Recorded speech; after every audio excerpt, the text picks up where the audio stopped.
My name is Lauren Whitaker. I'm 24. At 6:47 a.m. on Tuesday, April 2nd, exactly 4 years ago, my father called me while I was mopping floors at the Riverside Medical Center. My phone buzzed against the wall where I'd set it down.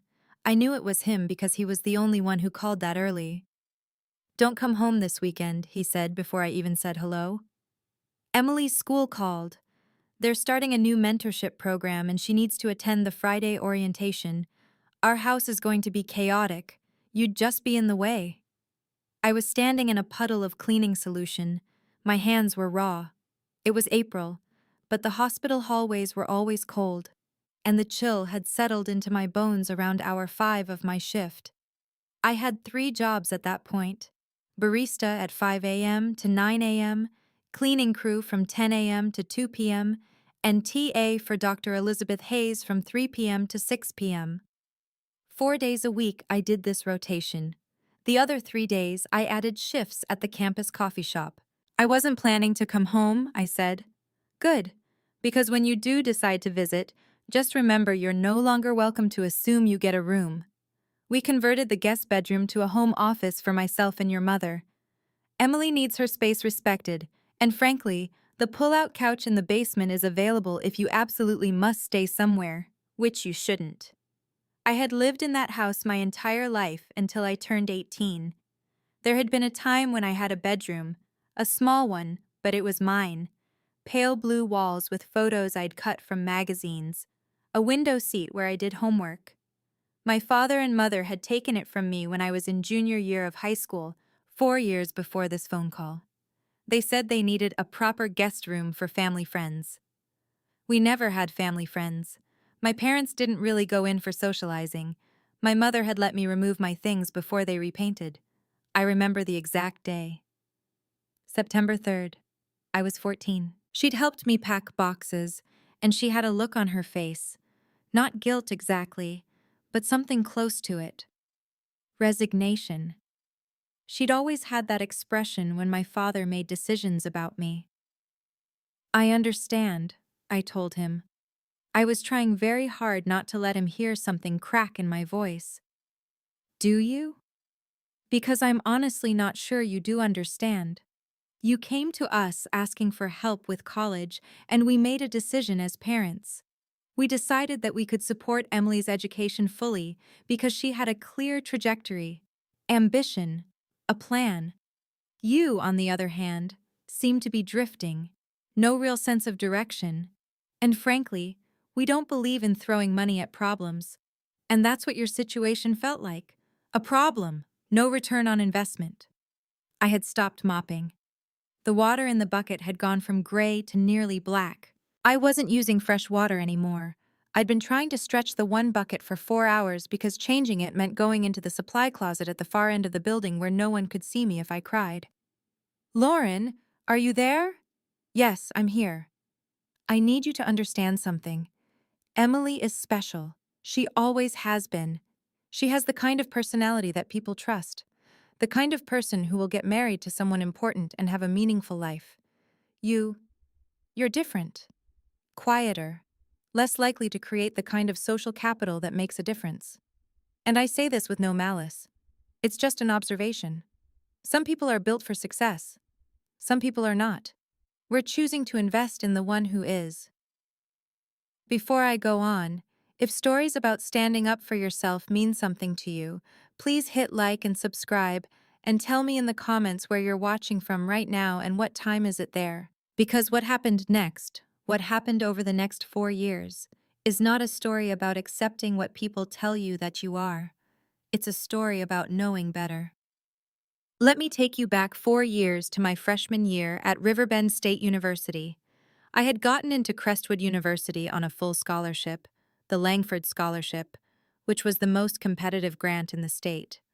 Full ride, housing included, books covered. It was the kind of acceptance letter that made my guidance counselor at Lincoln High School call me into her office to tell me I was doing something exceptional. But when my parents found out, they didn't congratulate me. My mother had smiled, that tight, careful smile she got when she was about to deliver bad news. My father had actually laughed. You got into Crestwood? He'd said, like I'd claimed I'd been accepted to Mars. How did that happen? I'd worked for 3 years to make that happen. I'd taken AP classes I wasn't required to take. I'd written essays that I'd revised 15 times. I'd done volunteer work at the community center. I'd tutored other students in mathematics because I was good at it, and they needed help. And I'd done it all while being the invisible daughter in a family where my twin sister Emily was the one who got photographed, celebrated, and invested in. But I didn't say any of that. I just told them that the Langford Scholarship Committee believed in my potential. That's lovely, my mother had said carefully. But you'll need to choose Riverbend State instead. We've already made your sister's college situation very clear. We're putting everything into Crestwood for Emily. Switching universities would require us to redirect resources, and frankly, your father and I agree that Crestwood is the more prestigious school. If you insist on going there, you'll have to pay your own way. They hadn't said no outright. That was the cruel part. They'd made it seem like it was my choice, my decision. As though they were reasonably asking me to choose the school they weren't paying for, instead of the one that was paying for me entirely. I'd chosen Riverbend State.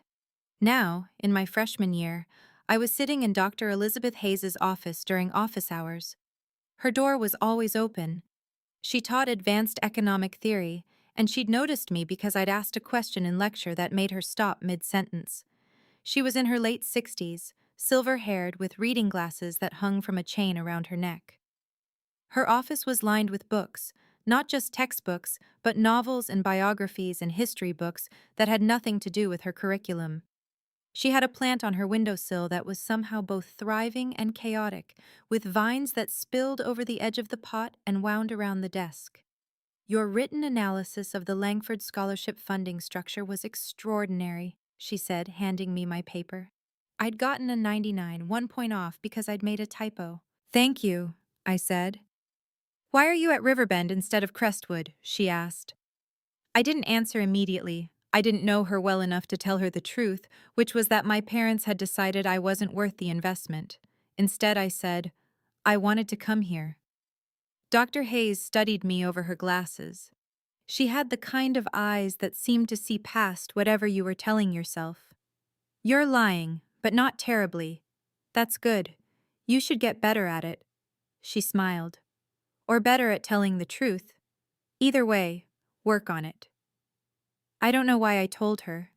Maybe it was because she'd given me permission to be dishonest first, which somehow made it easier to be honest.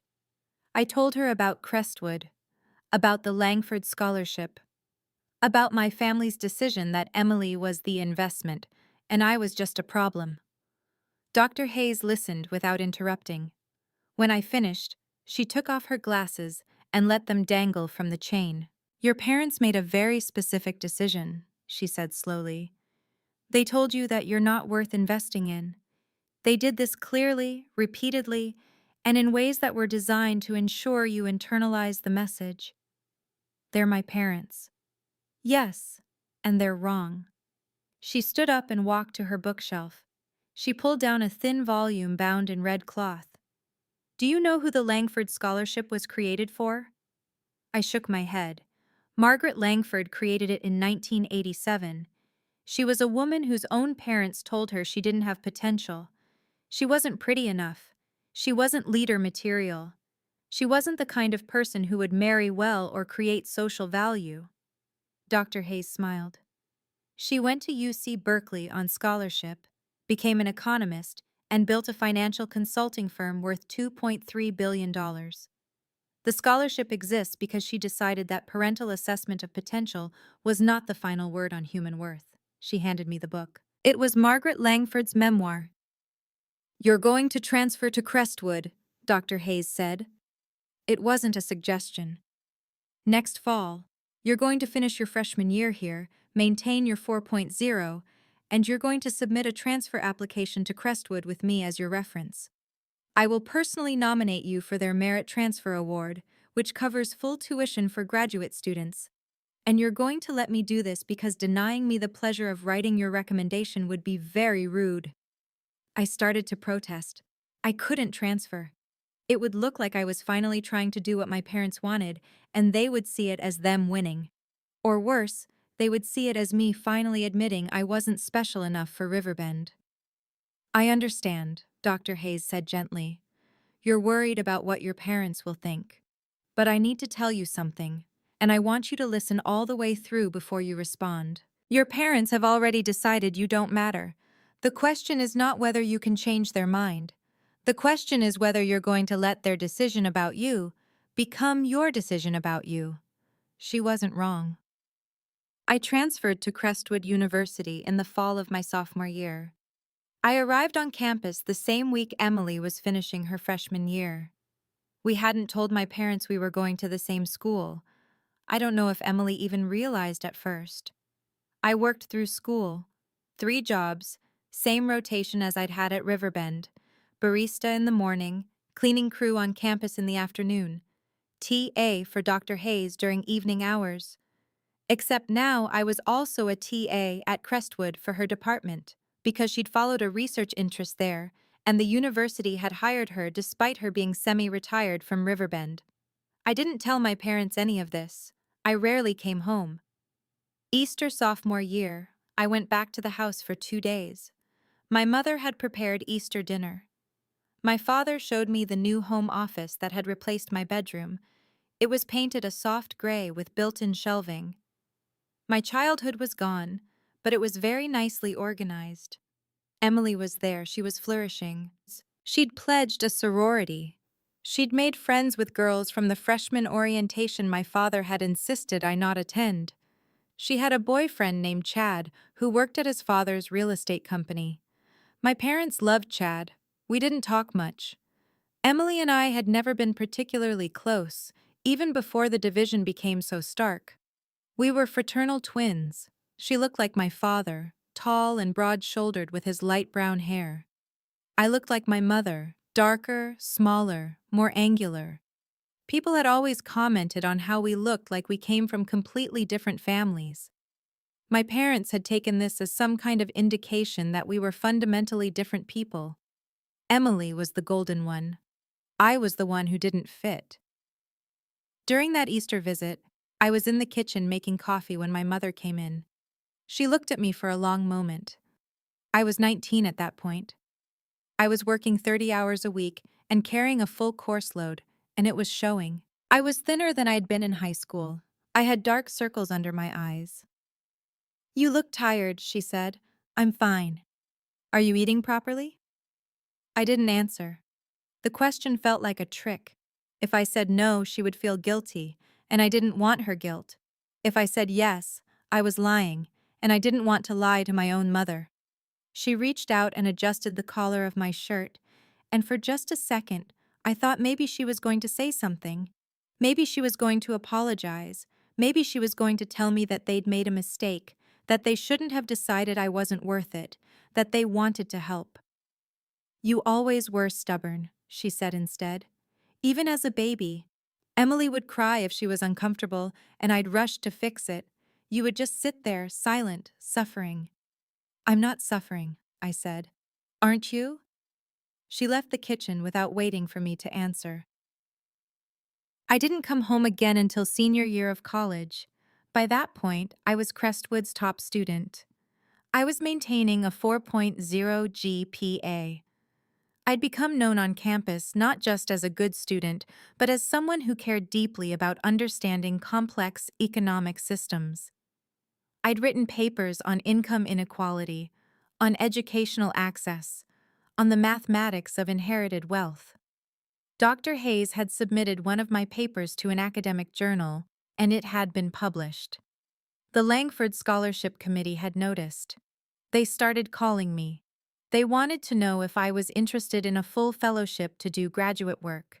They wanted to know what my plans were after graduation. I told them I was applying to MBA programs. Northwestern University, mostly, because they had an excellent financial consulting track, and I thought that was the kind of work I wanted to do. I wanted to help people understand money. I wanted to help them understand that financial access was not an indication of personal worth. Emily graduated from Crestwood that year, too. She was graduating a year early because she'd loaded up on summer courses. She'd majored in communications and was going to work for a media company. My parents were very proud. My father called me the week before graduation. "Your mother and I are very pleased with how Emily's turned out," he said. "We made the right decision investing in her education. She's already got a job lined up that pays $70,000 to start, and her employer has an excellent benefits package." I didn't say anything. We're all going to be at the ceremony, of course. Emily requested that we sit in the front row. I assume you understand that means we'll be focused on her achievement that day. "I'm graduating too," I said quietly. "Same ceremony, same day." There was a pause. "Yes, well, we know that. But Emily is the priority. I hope you understand that. She's always been the priority. We've invested in her future in a way we never could with you, and that means something. That means on days like this, where both things are happening, we have to allocate our attention appropriately." I hung up the phone. I didn't tell him that I was graduating magna cum laude. I didn't tell him that the Langford Scholarship Committee had asked me to give the commencement speech. I didn't tell him that Northwestern had offered me not just admission, but a full fellowship to their MBA program. I didn't tell him that Dr. Elizabeth Hayes had nominated me for a major award from the American Economic Association. I didn't tell him any of it because it didn't matter. To my father, I would never matter. No amount of achievement was going to change the calculus he'd done when I was a child. He'd decided I didn't have value, and he was going to protect that decision ferociously. I asked myself, for the first time in 4 years, what would happen if I let him be wrong? What if I stopped performing for an audience that had already made up its mind? What if I just existed? Just did the work that mattered to me? Just became the person I was actually becoming, and let him sit in the front row and realize too late that he'd already lost me? The Crestwood University graduation was held on a Saturday in May. The stadium could hold 5,000 people comfortably. It was completely full. I remember the heat. It was 89 degrees, and the sun had that sharp quality that made the white caps and gowns glow like they were luminescent. I was sitting in the faculty section, not the student section. As the valedictorian and the recipient of the Langford Scholarship Award, I was positioned differently than regular graduating students. I could see the audience from where I sat. I could see my family. My father sat in the front row as he'd demanded. My mother was next to him, fanning herself with the program. Emily was next to my mother, wearing her cap and gown, beaming. Chad was there too, sitting next to Emily, his arm around her chair. And next to my father, in the seat where a guest of honor might sit, was an empty chair. A chair that had been reserved for me, I realized. But not for me as a graduate, for me as Emily's sister. A supporting role. Dr. Elizabeth Hayes was sitting in the faculty section next to me. She'd retired from both universities the year before, but she'd been invited back to present the special awards. She saw me looking at the empty chair. She didn't say anything. She just squeezed my hand. The ceremony began. They called the graduates one by one. Emily's name was called, and my family stood and cheered. I watched my father clap, watched him turn to people next to him and say something that made them smile. Pride, maybe. Relief that he'd made the right investment. When my name was called, they didn't stand. My father continued to sit. My mother glanced at him, and then she also stayed seated. Emily looked confused, because by that point, she'd realized that I was also graduating, and she'd made the assumption, I think, that it was some big coincidence. But my father's lack of response had confused her. I walked across the stage. I received my diploma. Dr. Hayes handed it to me with a small smile, and when the audience applauded, because they did applaud, because magna cum laude was respectable and noteworthy, my father remained seated. Later, when they presented the special awards, Dr. Hayes called my name again. Lauren Whitaker, Langford Scholarship Award recipient, and author of the published paper, Inherited Debt, The Intergenerational Mathematics of Financial Trauma. Lauren will be continuing her education at Northwestern University with a full fellowship to study financial consulting. She will be giving today's commencement address. I stood. I walked to the podium. Looking out at the stadium, I could see my family clearly now. My father's face had changed. He was staring at me with something like confusion, like he was trying to fit new information into an old equation and it wasn't working out. I held the microphone. I didn't look at my family. Instead, I looked at the other graduates. I looked at the other families sitting in the stands. I thought about all the people who'd been told they didn't matter. All the people who'd been assigned a value by someone else and told that value was final. I spoke for about 8 minutes. I talked about the Langford Scholarship and what it meant.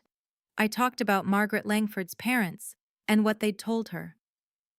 I talked about the mathematics of belief, how when you believe you're not worth something, you make choices that prove yourself right, how you work less hard, how you aim lower, how you accept less, how you become less. 4 years ago, I said, I was told I was not a good investment. I was told I didn't have the kind of potential that warranted resources. I was told my future was uncertain in a way that meant it wasn't worth planning for. And I believed it. For about 6 months, I believed it completely. And in those 6 months, I almost quit. I almost accepted the assessment. I almost became what I was told I was. I paused. I could see my mother's face now. She was gripping the program so tightly her knuckles were white. But I met a mentor, I continued, who told me something different. She told me that the people who love us are not always the people who believe in us, and that sometimes the belief has to come from inside. It has to come from you. You have to decide that you're worth something. You have to make that decision alone, without permission, without applause, without anyone in the front row standing up to validate it. You have to decide, in the dark, alone, that your life matters. And then you have to live like it's true, even when no one's watching. I looked directly at my father then. I held his gaze for exactly 2 seconds. Because, here's what I learned, I said. Belief is a choice. And the choice to believe in someone, or to refuse to believe in them, that's a choice with consequences. My parents chose not to invest in my education. That was their choice. And I chose not to let that choice define me. That was mine. I finished my speech. The stadium erupted. It wasn't a polite standing ovation. People were on their feet, crying, I realized.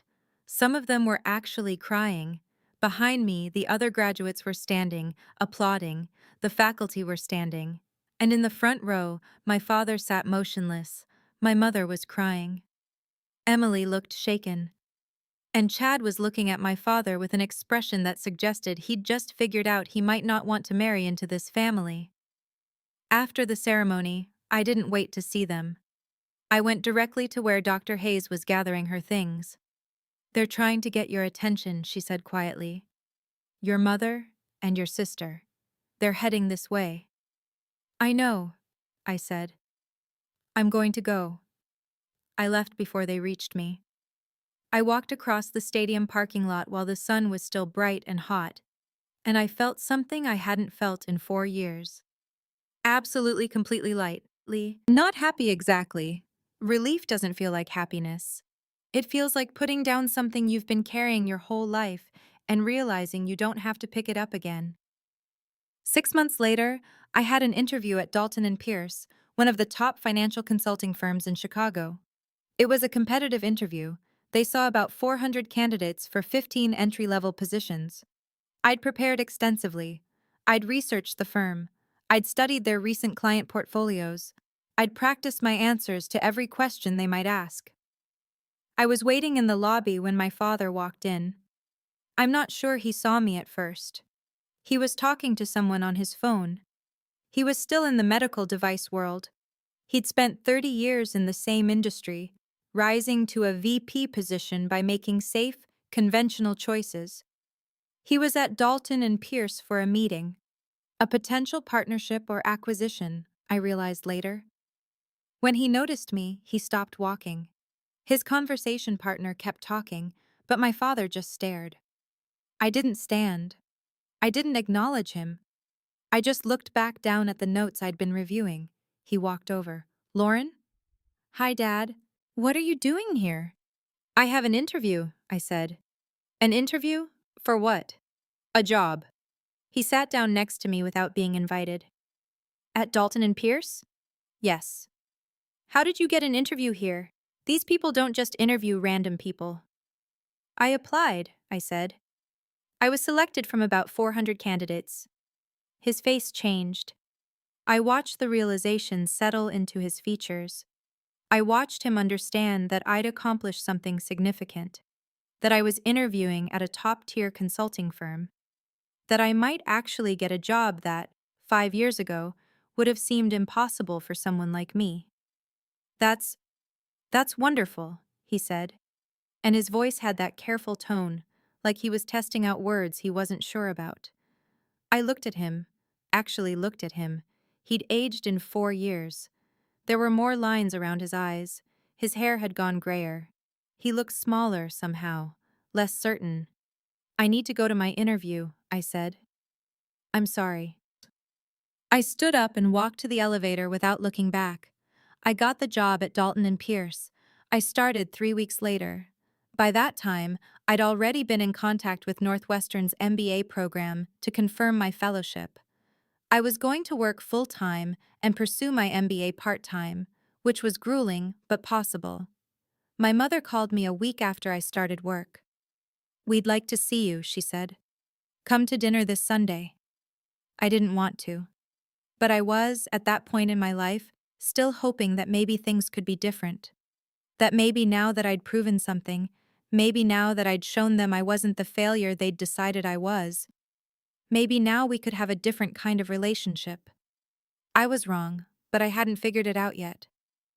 I went to dinner on Sunday. They'd set the table for 4, my father, my mother, Emily, and me. Emily was engaged now.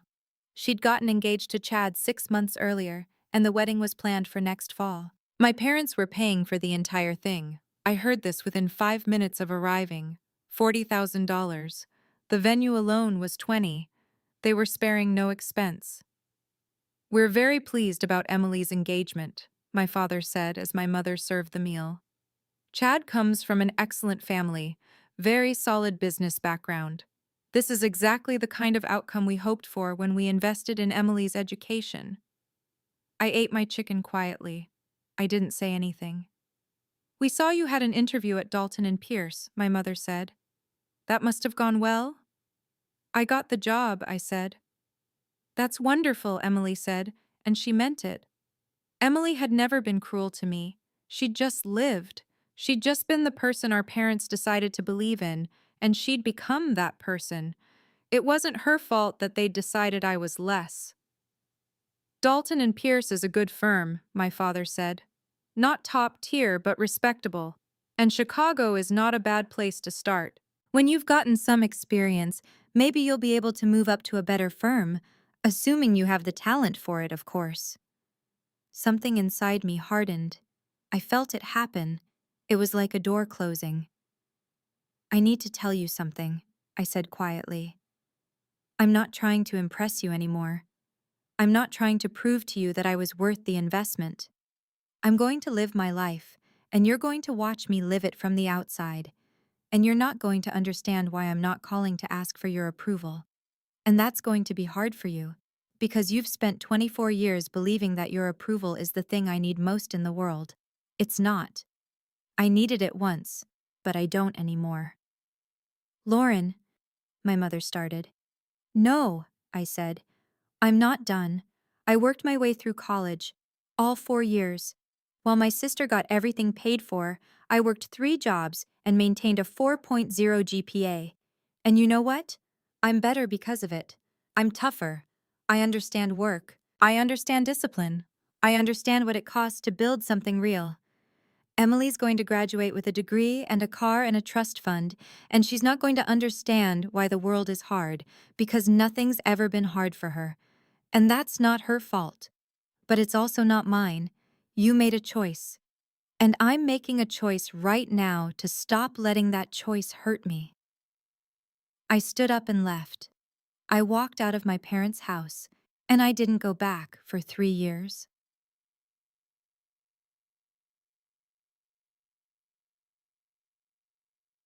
I didn't think I'd hurt them. I didn't think my absence would matter to them. But I found out later, from Emily, who felt awkward being the bridge between her family and her estranged sister, that my father had brought me up repeatedly over those 3 years. He'd asked about me. He'd wanted to know how I was doing, what I was achieving, whether I was happy. He didn't call to ask me directly, he just asked Emily. During those 3 years, I completed my MBA. I got promoted at Dalton and Pierce to a mid-level consultant position. I was assigned to a team that handled financial restructuring for families with significant assets. I was good at it. Very good. I had a talent for understanding complex financial systems, and I had a talent for understanding family dynamics. I could see how money moved through families. I could see where the power was concentrated, where resentment built up, where control was exercised. I was, in other words, becoming exactly the kind of person who could see through my father's choices and understand the structures that made those choices possible. 3 years after I'd walked out of my parents' house, Dr. Elizabeth Hayes called me. "I'm dying," she said. No preamble. Dr. Hayes had never been one for preamble. I didn't know what to say. I'd kept in touch with her over the years, emails mostly, occasional coffee. She'd tracked my progress at Northwestern. She'd celebrated my job at Dalton and Pierce. She'd been, in many ways, the closest thing I had to a parent. "Pancreatic cancer," she said. "Quite aggressive. I've known for 6 months. I'm telling you now because I'm going to be spending the next few months preparing some things, and I need your permission to do that." "My permission for what?" I asked. "I'm including you in my will," she said. "Quite substantially, in fact. I'm leaving you my house.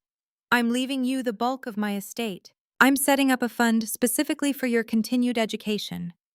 And I'm doing this because I saw something in you that your parents were too blind to see, and I'm going to make sure that blindness doesn't cost you your future." I cried. I actually cried, which I hadn't done in years. I'd gotten very good at not crying. "There's more," Dr. Hayes continued. "Before I go, I want to write you a letter, a detailed letter.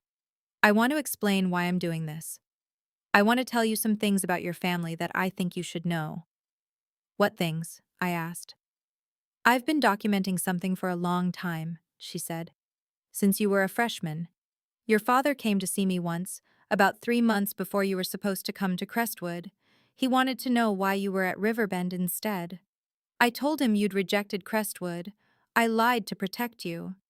But what he said in response, he said he didn't care where you went, as long as you didn't end up at the same school as Emily. He said your presence would be an embarrassment to her, that having a sister who wasn't as accomplished, as pretty, as socially adept would damage her standing. He actually said those things to me, to a professor at a different university." I felt something snap, not gently, violently. "I documented it," Dr. Hayes continued. "I wrote down the date, the time, what he said. And I started paying more attention. I started noticing how you were treated.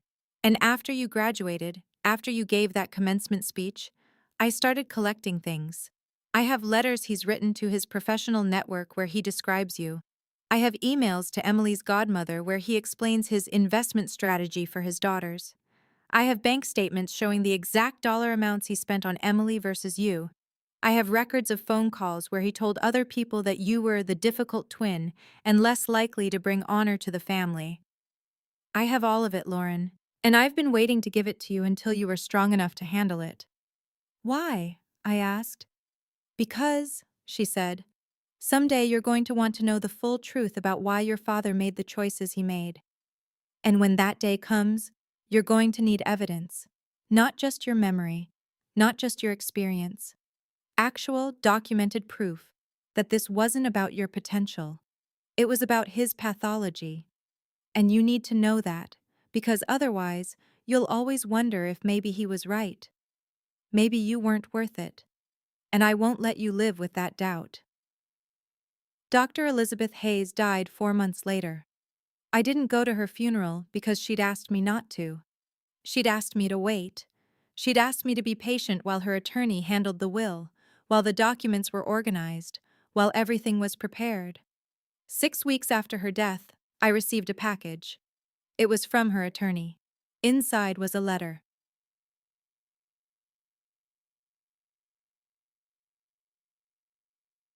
I want to include the letter here, exactly as it was written, because you need to understand what Dr. Hayes was giving me. Not just money, not just a house, but permission. Dear Lauren, if you're reading this, then I'm gone. I'm sorry about that.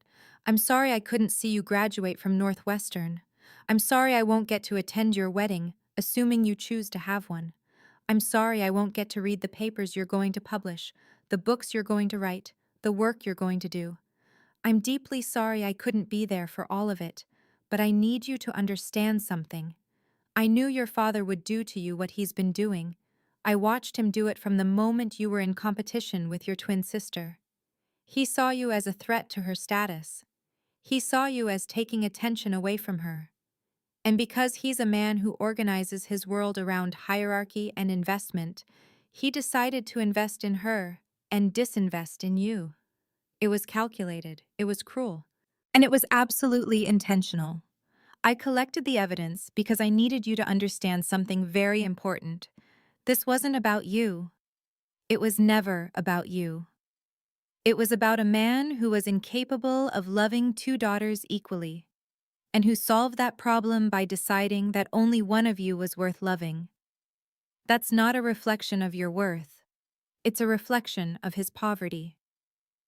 The letter I've included in this package. Let me list what's inside. 1. Certified copies of emails from your father to his colleagues, dating back to when you were 14 years old, in which he describes you as the burden twin and your sister as the gift. These are dated January 3rd, 2009, and they continue through 2023. 2. Bank statements from your parents' account at West Ham First National Bank, showing that between 2017 and 2023, they spent $287,000 on your sister's education and a total of $3,200 on you, which was a single gift for books. 3. A series of notes I compiled from my conversations with your father, direct quotes with dates.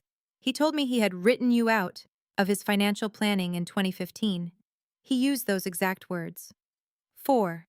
A journal entry from your mother, dated April 8, 2020, in which she writes, I know Robert is being cruel to Lauren, but I don't know how to stop it. He has decided she's the problem, and once he decides something like that, there's no changing his mind. I've tried. I failed. So I stopped trying and just let it happen. 5.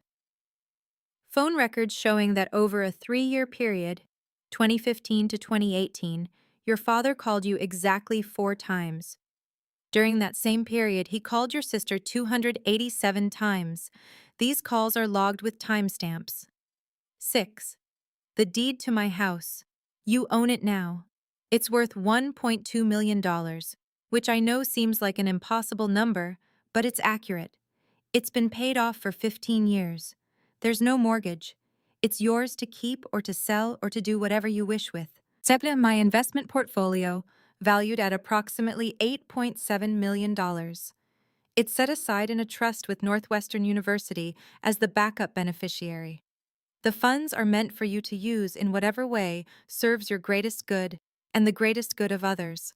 I trust your judgment on that. But here's the most important thing I need to tell you, and I need you to hear it without the protective layer of shock and gratitude. I'm giving you these things not because you need them, but because you deserve them. You've spent your entire adult life working 3 jobs to earn what your sister was given freely. You've earned a 4.0 GPA while working full-time. You've gotten admitted to an MBA program with a full fellowship. You've gotten hired at a top-tier consulting firm. You've done all of this, and you've done it alone, in the dark, without anyone standing next to you and saying, "You can do this.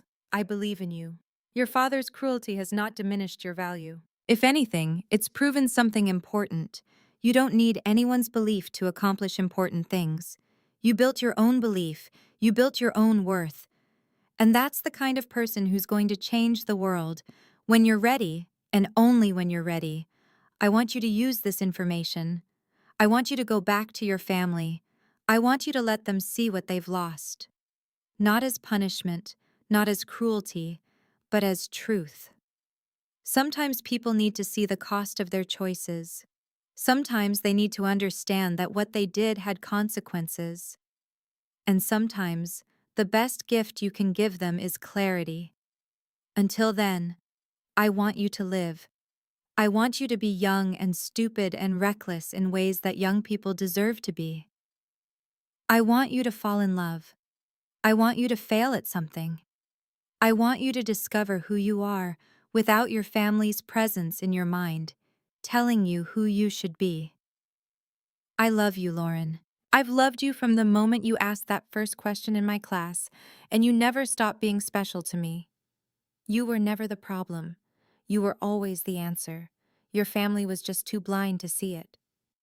With deep affection and absolute certainty about your future, Dr. Elizabeth Hayes. I read that letter 7 times.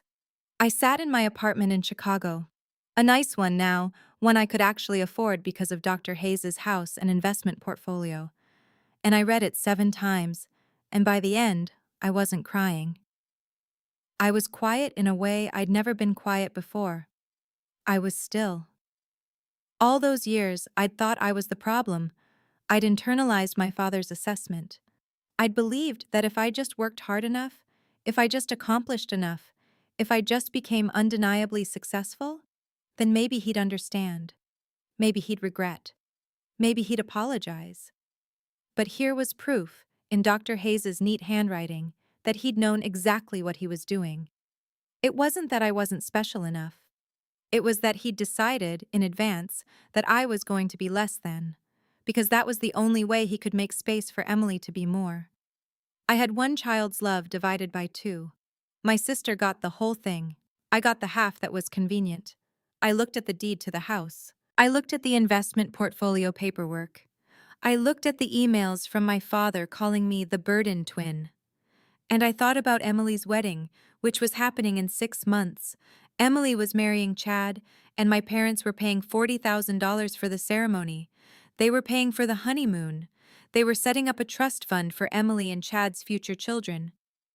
I'd been calculating a lot of things in my work at Dalton and Pierce: financial trajectories, inherited debt, the mathematical cost of being the scapegoated child. I called my sister. "Hi, Lauren," Emily said. She sounded surprised. We hadn't talked in almost a year. "Hi," I said. "I want to come to your wedding." There was a pause. "Really? After everything?" "Yeah," I said. "I really do." "That would mean a lot," she said quietly. "To me, anyway." I knew she was telling me my parents wouldn't feel the same way, but I wasn't asking for her parents' permission. The wedding was held in the fall, exactly as planned. It was beautiful. My parents had spared absolutely no expense. The venue was on a private estate with gardens that looked like they'd been designed by a professional gardener. They had. The ceremony was traditional. Emily looked stunning. My father walked her down the aisle and gave a speech that made everyone cry. A speech about investment, interestingly, about putting your resources into the things that matter most. I sat in the back. I wasn't invited to sit with the family, and I hadn't expected to be. The reception was at the same venue. Open bar, 7-course dinner, a live band. My parents worked the room like politicians. Everyone knew my mother and father by the end of the night. I was standing near the dessert table when my father noticed me. He didn't come over right away. He spent a moment just looking at me, taking me in. I was wearing a dark gray suit, expensive, tailored, professional. My hair was longer than he'd ever seen it. I looked, for lack of a better word, successful. Not happy necessarily, but accomplished. "Lauren," he said finally, coming over to stand next to me, Dad, I'm surprised you came. I almost didn't, I said truthfully. But you did. That's good. Family is important. He smiled like he believed this, like he'd never made a single choice that contradicted it. Can I ask you something? I said. Of course. Do you remember calling me when I was in college, when you told me I wasn't worth the investment? He looked uncomfortable. That was a long time ago. It was 14 years ago, I said. I remember it exactly. I was working at Riverside Medical Center. It was 6:47 in the morning. You told me I had no trajectory, no direction. You told me some people are built for success and some people are not. Do you remember saying that? He started to respond, but I kept going. You told me that investing in me was a waste of resources. And you know what happened after that? I proved you right. I believed you. I worked myself half to death trying to prove you wrong. And the whole time I was actually proving you right, because I was so desperate for your approval that I lost track of who I was supposed to be. I lost years of my life trying to become special enough for you to love me. My father's face was changing. He looked like I'd slapped him. But I got better at something, I continued. I got better at doing hard things without an audience. I got better at believing in myself when no one else did. I got better at understanding that your assessment of my worth was just your assessment. It didn't have anything to do with my actual value. Lauren, I don't want your apology, I said, and I meant it. I truly didn't. An apology from him would just be him trying to rewrite the story, trying to make himself into a person who could change his mind, trying to create a version of events where he was reasonable. I didn't want him to be reasonable. I wanted him to be accountable. I came here to tell you something, and I need you to actually hear it. I'm going to live a very good life. I'm going to be successful. I'm going to help people. I'm going to accomplish things that matter. And it will have absolutely nothing to do with you. Not because I'm doing it to prove something to you, but because I've realized you don't get to be part of that story anymore. You ejected yourself from it when you decided I wasn't an investment worth making. That's not fair, he said quietly. No, I agreed. It's not. That's actually my point. I walked away. I found Emily on the dance floor and gave her a hug. She held me tightly, and I could feel her confusion and her love in equal measure. Thank you for coming, she whispered. You're welcome, I said. And I meant that too. I left the wedding before the last dance. I didn't say goodbye to my parents. I just drove back to Chicago and my apartment in the building I owned. 3 months later, in early December, I was at my office when I got a call from an attorney. His name was Matthew Caldwell, and he represented my parents. He was calling about my mother's will. Your mother passed away, he said, 3 days ago. Pancreatic cancer, much like what Dr. Hayes had. It progressed very quickly. I felt something shift inside me. Not grief, exactly. Loss. The loss of something I'd never actually had but kept hoping for. The will was recently revised, the attorney continued. Your mother wanted to ensure you received something, against your father's wishes, I might add, but her will is her own. He sent me the paperwork. My mother had left me $50,000. In her notes, she'd written, To Lauren, with my deepest apologies and my deepest pride, I should have been braver, forgive me. I read that note once, and then I put it away. I didn't know if I could forgive her. Not yet. Maybe not ever. She'd made a choice to stay silent while my father erased me. That silence had been its own form of cruelty, but the money was also a choice. It was $50,000 toward something, toward rebuilding, toward proof that maybe, at the end, she'd understood what she'd done. I attended my mother's funeral. I sat in the front row, next to my father, next to Emily. Emily held my hand through the service. My father didn't speak to me. After it was over, a woman I didn't recognize came up to me. I'm Margaret Torres, she said. I was your mother's friend. She talked about you a lot, toward the end. She was very proud of you. She told me about your job, about your MBA, about everything you'd accomplished. She kept saying, Lauren did all of this without us. Can you imagine what she could do with us? She really did love you. I just wanted you to know that. I thanked her. I didn't tell her that my mother's love had looked a lot like abandonment. I didn't tell her that knowing my mother was proud of me after she was dead didn't really help much. I went back to Chicago and threw myself into work. I got promoted again. I started taking on bigger clients. I was good at what I did. I could see through financial systems to understand human systems. I could see where pain was hidden in spreadsheets. I could see where families had broken under the weight of inherited debt and inherited resentment. And I started planning something. Something Dr. Hayes had told me to wait for the right moment to do. The right moment came a year and a half later. Emily called me in March. She was pregnant. She wanted me to know. She wanted me to be part of the baby's life, if I would be. She was apologizing for things that weren't her fault, trying to build a bridge that my father had decided was too expensive to maintain. I want you to be the godmother, she said. Okay, I said. I meant it. Emily wasn't the villain in this story. She was just the person who got lucky enough to be loved in a way I wasn't. There's something else, Emily continued. Dad's been acting strange since Mom died. Like, really strange. He's been withdrawing a lot of money from his accounts. I don't know why, but I'm concerned. It's like $30,000, $40,000 at a time, several times a month. I felt something shift. Do you know where it's going? No, Emily said. I asked him about it and he got angry. He said it wasn't my concern. It wasn't her concern, but it was mine. Because I'd learned to read financial systems, and I'd learned to see what money meant when it was being moved with that kind of frequency and secrecy. I didn't tell Emily that.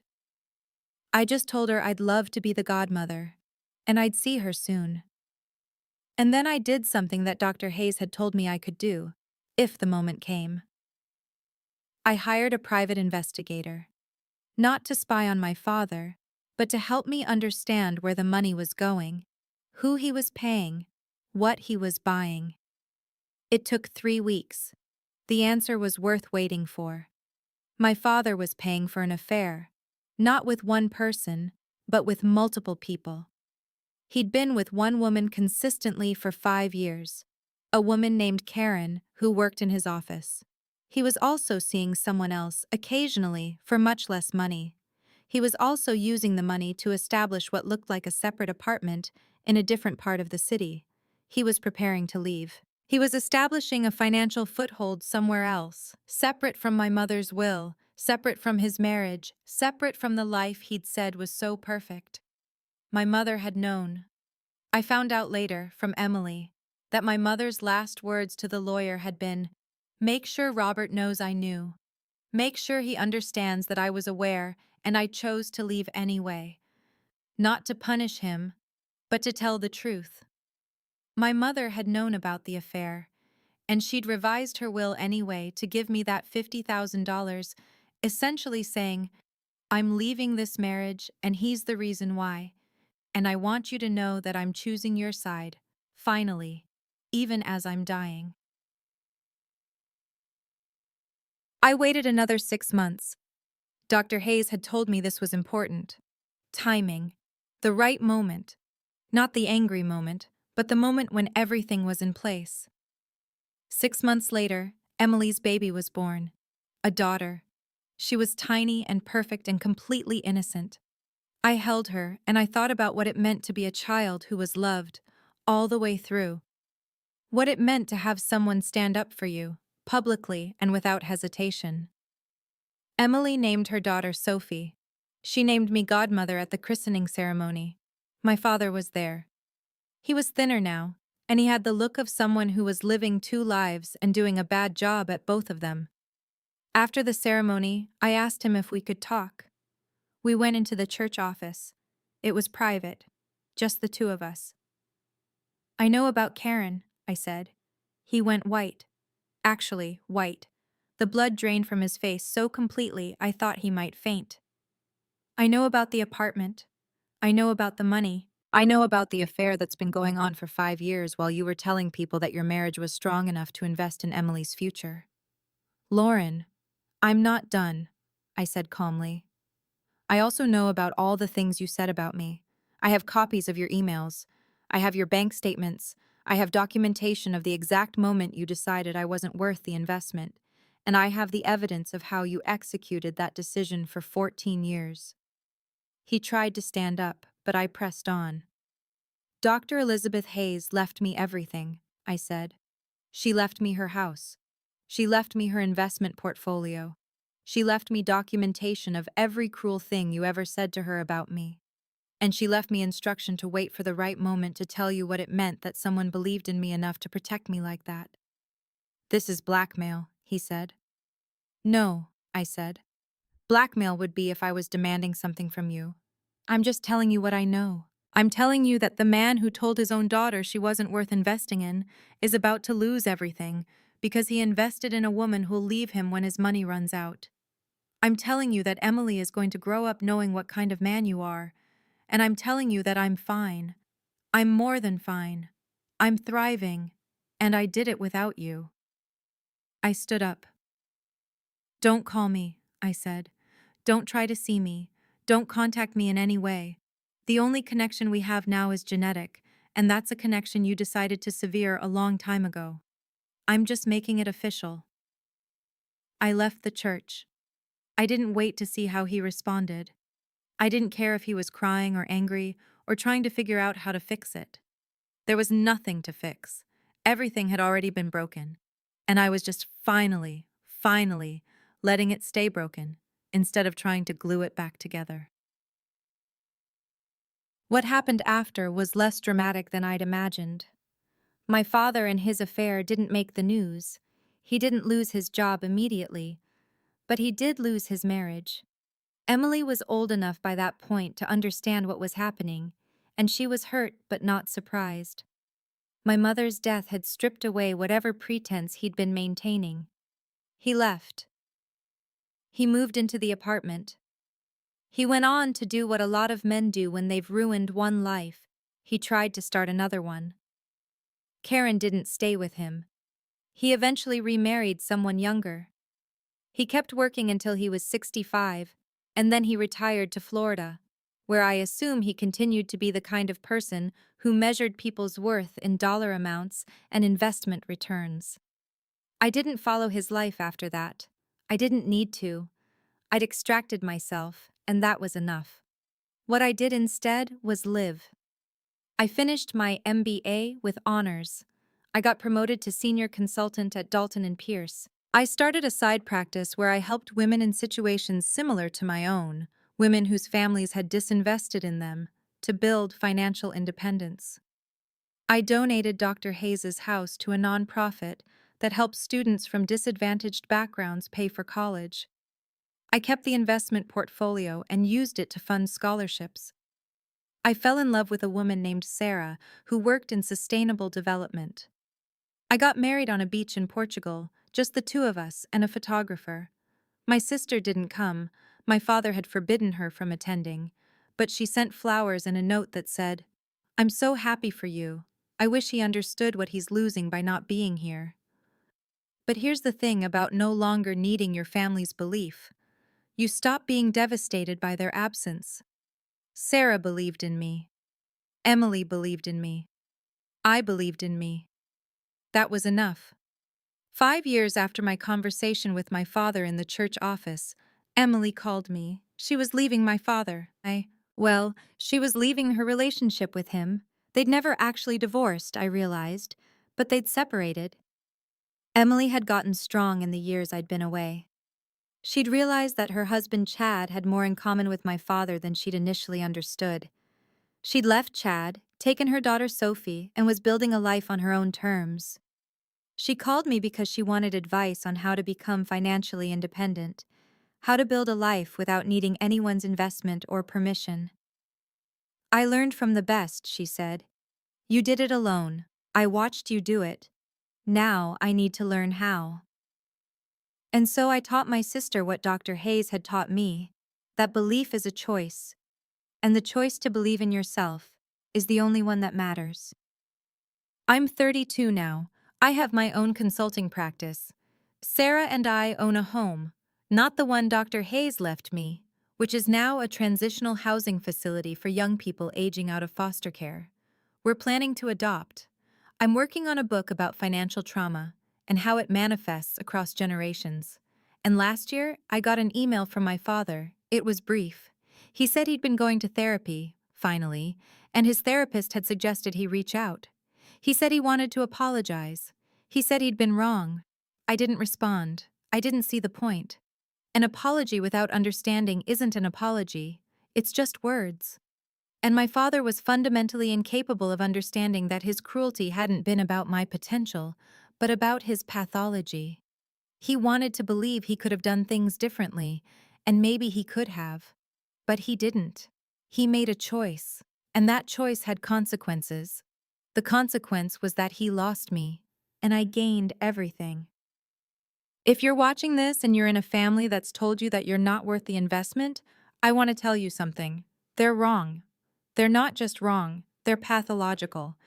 Because the only way a parent can measure a child's worth in dollars and expected returns is if that parent has something broken inside them, something that prevents them from seeing love as unconditional, something that prevents them from believing that you have inherent value simply because you exist. You don't need them to believe in you. You need you to believe in you. It's harder that way. It's lonelier. You're going to spend years working 3 jobs and carrying the weight of being the child who was decided against. You're going to feel it in your body. You're going to feel it in the way you apologize for taking up space. But here's what I learned. That weight, when you finally put it down, it teaches you something that people who've always been believed in don't always know. It teaches you resilience. It teaches you that you can survive being loved badly. And it teaches you that the worst thing people can do to you is decide what you're worth, and the best thing you can do is decide they were wrong. If you've ever been the scapegoated child, the one who was decided against, the one who had to build their own belief, type "I built my own belief" in the comments. Or if you're still learning how to do that, still figuring out how to stand up for yourself, type "I'm learning." Both are brave. Both are valid. Thank you for being here. I hope this story meant something to you.